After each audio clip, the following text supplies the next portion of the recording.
Once upon a time there was a sweet little girl. Everyone who saw her liked her, but most of all her grandmother, who did not know what to give the child next. Once she gave her a little cap made of red velvet. Because it suited her so well, and she wanted to wear it all the time, she came to be known as Little Red Riding Hood. One day her mother said to her, "Come, Little Red Riding Hood. Here is a piece of cake and a bottle of wine. Take them to your grandmother. She is sick and weak, and they will do her well. Mind your manners, and give her my greetings. Behave yourself on the way, and do not leave the path, or you might fall down and break the glass, and then there will be nothing for your sick grandmother." Little Red Riding Hood promised to obey her mother. The grandmother lived out in the woods a half-hour from the village. When Little Red Riding Hood entered the woods, a wolf came up to her. She did not know what a wicked animal he was, and was not afraid of him. "Good day to you, Little Red Riding Hood." "Thank you, Wolf." "Where are you going so early, Little Red Riding Hood?" "To grandmother's." "And what are you carrying under your apron?" "Grandmother is sick and weak, and I am taking her some cake and wine. We baked yesterday, and they should give her strength." "Little Red Riding Hood, just where does your grandmother live?" "Her house is a good quarter-hour from here in the woods, under the 3 large oak trees. There is a hedge of hazel bushes there. You must know the place," said Little Red Riding Hood. The wolf thought to himself, "Now there is a tasty bite for me. Just how are you going to catch her?" Then he said, "Listen, Little Red Riding Hood, haven't you seen the beautiful flowers that are blossoming in the woods? Why don't you go and take a look? And I don't believe you can hear how beautifully the birds are singing. You are walking alone as though you were on your way to school in the village. It is very beautiful in the woods." Little Red Riding Hood opened her eyes and saw the sunlight breaking through the trees, and how the ground was covered with beautiful flowers. She thought, "If I take a bouquet to grandmother, she'll be very pleased. Anyway, it is still early and I'll be home on time." And she ran off into the woods looking for flowers. Each time she picked one, she thought that she could see an even more beautiful one a little way off, and she ran after it, going further and further into the woods. But the wolf ran straight to the grandmother's house and knocked on the door. "Who's there?" "Little Red Riding Hood, I'm bringing you some cake and wine. Open the door for me." "Just press the latch," called out the grandmother. "I'm too weak to get up." The wolf pressed the latch and the door opened. He stepped inside, went straight to grandmother's bed and ate her up.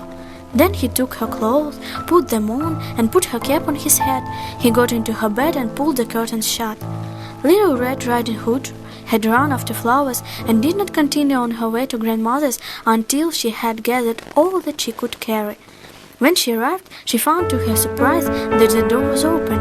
She walked into the parlor, and everything looked so strange that she thought, "Oh my God, why am I so afraid? I usually like it at grandmother's." Then she went to the bed and pulled back the curtains. Grandmother was lying there with her cap pulled down over her face and looking very strange. "Oh, grandmother, what big ears you have!" "All the better to hear you with." "Oh, grandmother, what big eyes you have!" "All the better to see you with." "Oh, grandmother, what big hands you have!" "All the better to grab you with." "Oh, grandmother, what a horribly big mouth you have!" "All the better to eat you with." And with that he jumped out of bed, jumped on top of poor Little Red Riding Hood, and ate her up. As soon as the wolf had finished his tasty bite, he climbed back into the bed, fell asleep, and began to snore very loudly. A huntsman was just passing by. He thought it strange that the old woman was snoring so loudly, so he decided to take a look.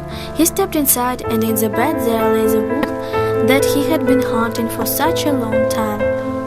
"He has eaten the grandmother, but perhaps she still can be saved. I won't shoot him," thought the huntsman. So he took a pair of scissors and cut open his belly. He had cut only a few strokes when he saw the red cap shining through. He cut a little more, and the girl jumped out and cried, "Oh, I was so frightened! It was so dark inside the wolf's body!" And then the grandmother came out alive as well. Then Little Red Riding Hood fetched some large heavy stones. They filled the wolf's body with them, and when he woke up and tried to run away, the stones were so heavy that he fell down dead. The three of them were happy. The huntsman took the wolf's pelt, the grandmother ate the cake and drank wine that Little Red Riding Hood had brought. And Little Red Riding Hood thought to herself, "As long as I live, I will never leave the path and run off into the woods by myself if mother tells me not to." They also tell how Little Red Riding Hood was taking some bad things to her grandmother another time, when another wolf spoke to her and wanted her to leave the path. But Little Red Riding Hood took care and went straight to grandmother's. She told her that she had seen the wolf, and that he had wished her a good day, but had stared at her in a wicked manner. "If we hadn't been in a public road, he would have eaten me up."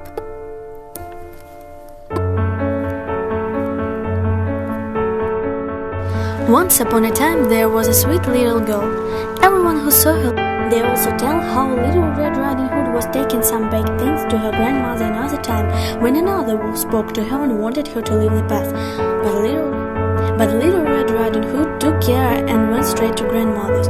She told her that she had seen the wolf, and that he had wished her a good day but had stared at her in a wicked manner. "If we hadn't been on a public road, he would have eaten me up," she said. "Come," said the grandmother, "let's lock the door so he can get in."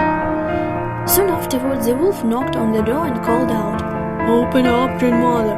It's Little Red Riding Hood, and I'm bringing you some baked things." They remained silent and did not open the door.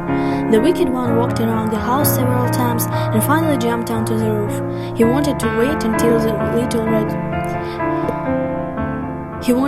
until Little Red Riding Hood went home that evening, then follow her and eat her up in the darkness.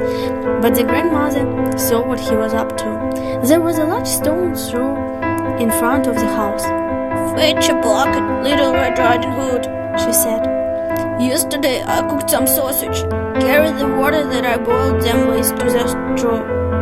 Little Red Riding Hood carried water until the large straw was clear full. The smell of sausage rose into the wolf's nose.